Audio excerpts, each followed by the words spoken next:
fuck up what nobody says about none of that. I'm going to be calling until my court date. They're not going to do shit. At the end of the day, they can't do shit. If he thinks we can't do something, you're going to look at this judge and think I can't do something, young man. You're going to learn a big lesson. Court calls the case of the people versus Marquesi Hankey. Your Honor. Good afternoon, Your Honor. Attorney Kevin Hassan, P7.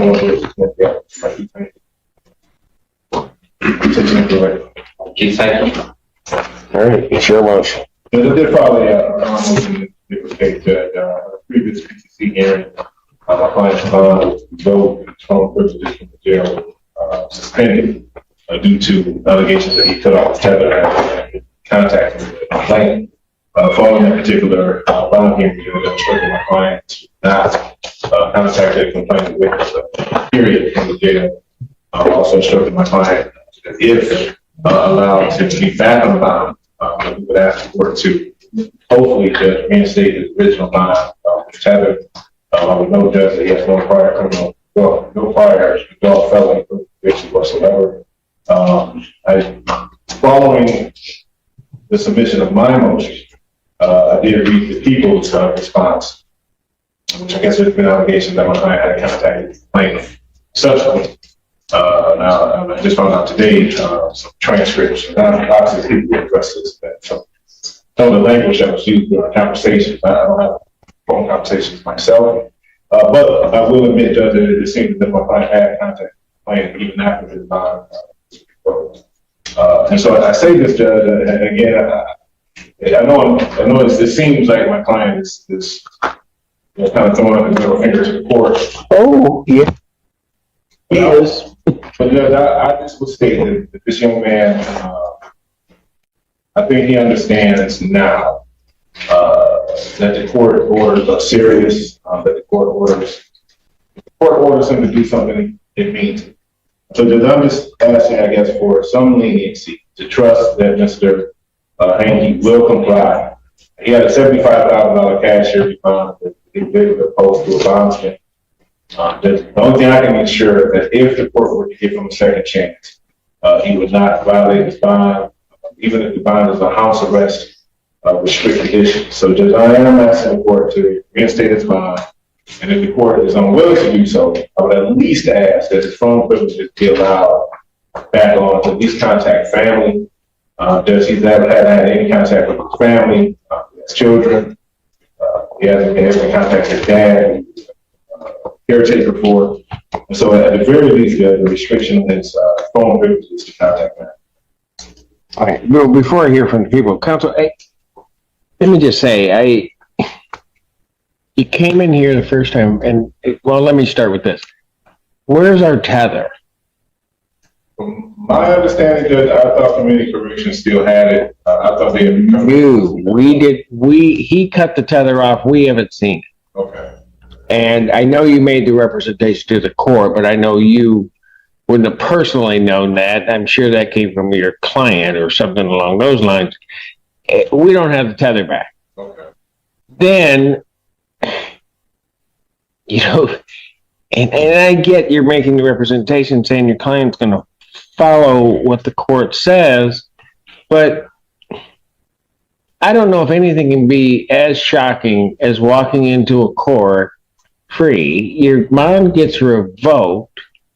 You get put in jail because of something that you've done, and then you still go about violating the court's order. I'll be honest with you, counsel. I mean, I get what you're saying.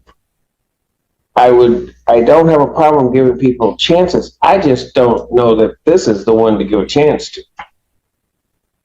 Because he just hasn't done anything the court's asked him to do. Ms. Senda. Your Honor, I will rely mostly on emotion. However, in listening to his jail calls, he has 45 total calls to one number after his privileges were revoked with different pins he's using. Then to the other number, we have 23 calls that were completed since his privileges were revoked with different pins. And in one of these calls as recently as Monday, there were a few memorable quotes that I heard in the calls, such as, "There's not shit in this world that's going to stop me from talking to you, man. Nothing in this world stopping me from from you. I don't hook up what nobody says about none of that. I'm gonna be calling until my court date. They're not gonna do shit. At the end of the day, they can't do shit. I'm gonna talk to you till I can't talk to you no more. I'll be home. I'm not worried, man. I know I told you this is about to be my last call, but I'm not stopping shit. I'm not stopping nothing. And then, why stop now if they already know?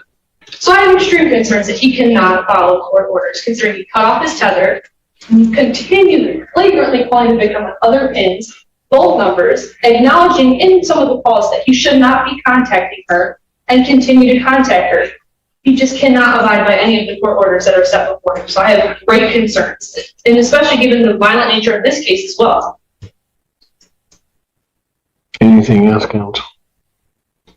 I mean, counsel, does your client want me to just request to the jail that they put him in solitary so that he has no contact with anyone, can't use their PIN number? If he thinks we can't do something, and if you're particularly, you're going to look at this judge and think I can't do something, young man, you're going to learn a big lesson.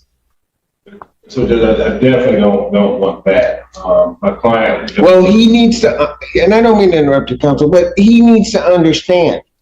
You can say all that stuff. You are not that big, not that bad. Now, if you want to play with me, this is the kids say, mess around and find out.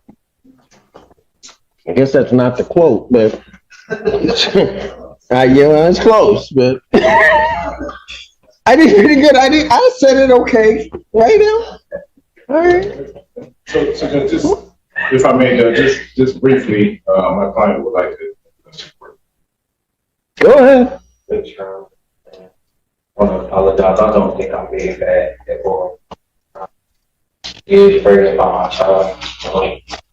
I can't say that I'm not in here for nothing. You obviously think I am. Yeah. I just want to apologize. Like I said, I'm not being bad. I don't want to be here at all. I really don't. Truly. So, can't please show mercy. Please. So, matters. I have no problem showing mercy to those that deserve it and have earned it. You have not. Motion for bond reduction or any change is denied. His bond will continue as revoked. Thank you, Judge. And for the record, this is also, from my understanding, the PCC. Yes, sir. Is all discovery complete? And I would ask if possible, what it is, if possible.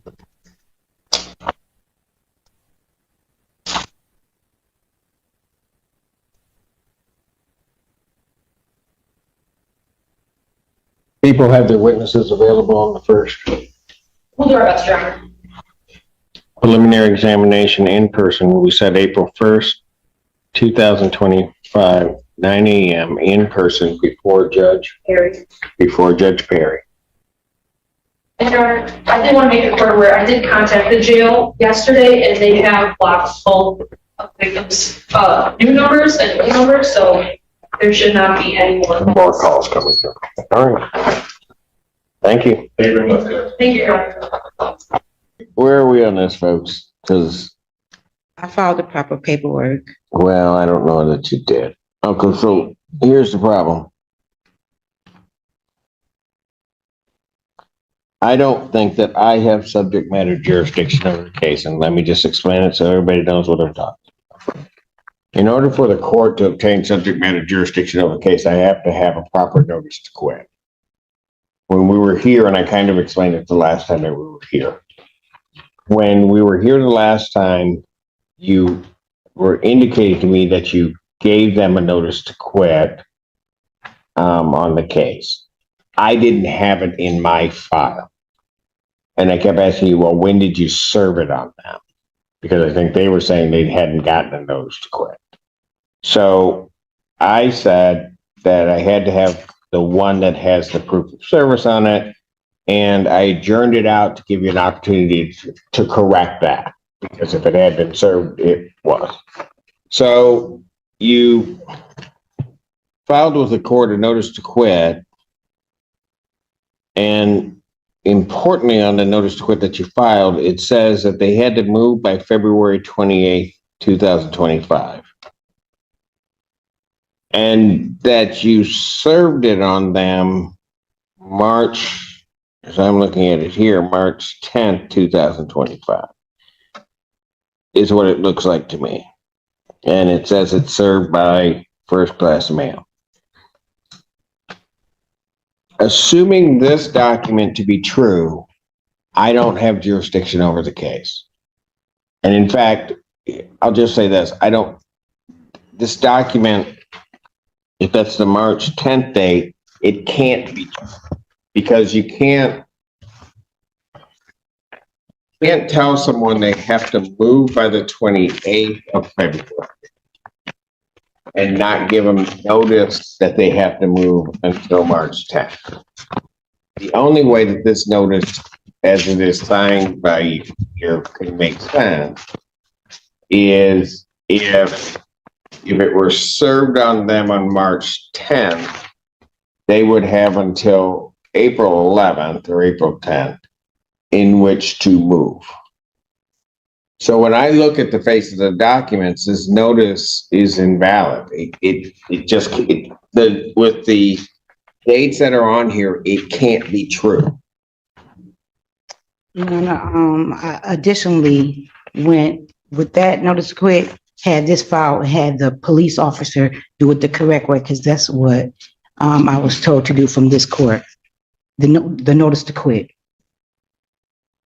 You said that I had to show proper paperwork of me serving them the correct way. So the first time I served them was January. And we went through this the last time. You gave me, and when you were talking about the police officer serving, that's the service of the summons and complaint. That I don't necessarily, as I'm looking at it, have a problem with, that they would have received a summons and complaint from the court. They would have had an officer or somebody show up to serve that. That I'm not having the issue with, and that's what I was just trying to explain at the last hearing. Because the document you handed me, that you were talking about that. What I told you was the notice to quit. I didn't have a copy of when it was served on that. Gave you the opportunity, you said you did, I gave you the opportunity to correct it. I'm not sure what date it was received, but the document that we received that was received by the court is a notice to quit to recover possession of the property. I will say two things about that. First of all, it doesn't match. The top portion of that notice to quit does not match what I have in the file, which leads me to believe that it's not the document that was served on them if it was served. Then even aside from all of that, and so in reality, it's not a valid notice to quit. But even aside from all of that, if I were to say, give me the benefit of the doubt, I'll just look at it, I'll take the dates. You can't give somebody a 30-day notice, tell them to move by February 28th, and not tell them until March 10th. Your Honor, I think it's a misunderstanding. I served them a notice to quit on February 28th because I'm following all the court steps. She said, first of all, you have to file a notice to quit yourself. And then if they don't move, you come to court, you file this paperwork, and then you come to court. So I served them, correct? No, you don't get to question them. What are you saying? You have to give me a proper service here. And I don't have it. I don't know what that notice to quit. You keep saying that you gave them one. I don't know what it says. Because your two notices to quit are different. The one that you gave me just recently is different than what was attached. The top portion is different than what was attached to the complaint that was filed. One is typed, the other is handwritten. It says move by the 28th, but the way it works on a 30-day, I tell you, if I were to give somebody right now a 30-day notice today, the 18th. I would say if I serve it on somebody today, Your Honor, I served it on January. just don't interrupt me. April 18th, I would give them until May 18th to move. Correct. Your notice, on the other hand, says you have to move by February 28th, but I don't tell you that until March 10th.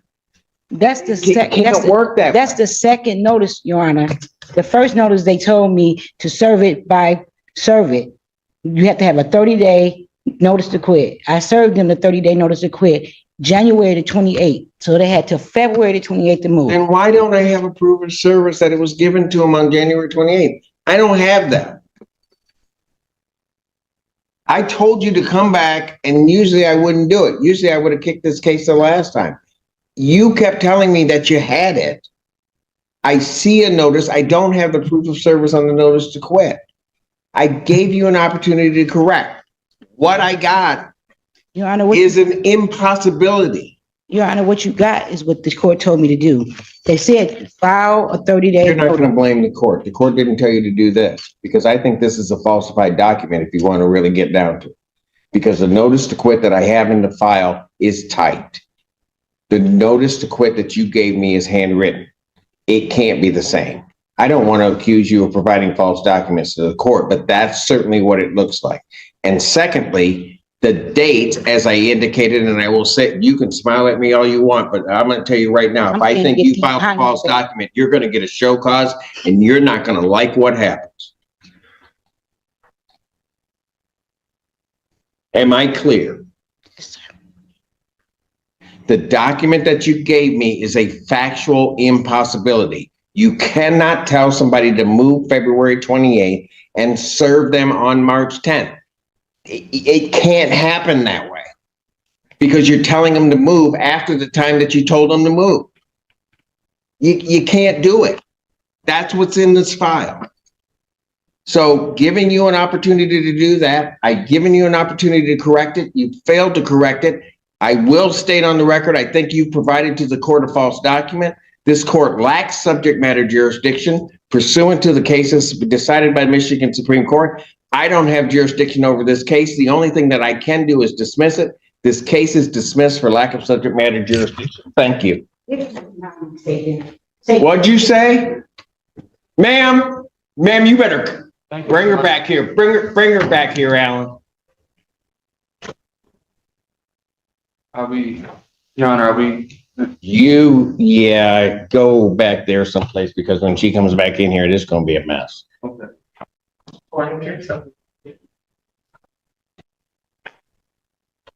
Don't go out into the hall yet. Call security down. I don't want to say who wants to go next, but what? They're coming down. I'll wait for her to come back here. Everybody doesn't have to wait for. sorry to interrupt. Your Honor, are we allowed to leave you? I'm not clear what's going on out there. Okay. All right. So if you just sit tight, he was trying to explain something to me. I was trying to finish up that case, and do we know? We do now, sorry. Would you like me to? Well, no, because I don't know what's going on out there. All right, you two, since you're the one that caused my troubles. No, I'm kidding. You two sit right there until we tell you to leave. All right? So that'd be simple. The rest of the people here are probably for my next block, which I'm just going to let you know right now is going to be a bit delayed, but I will get it called. And I'm going to step off the bench and try to figure out exactly what's going on. Okay? Thank you, folks. Court's going to stand in recess. 14A District Court for County of Washington, State of Michigan is now back in session. The Honorable You may be seated. Okay, you two. She's out of the building and clear. You can go. All right? Thank you. Just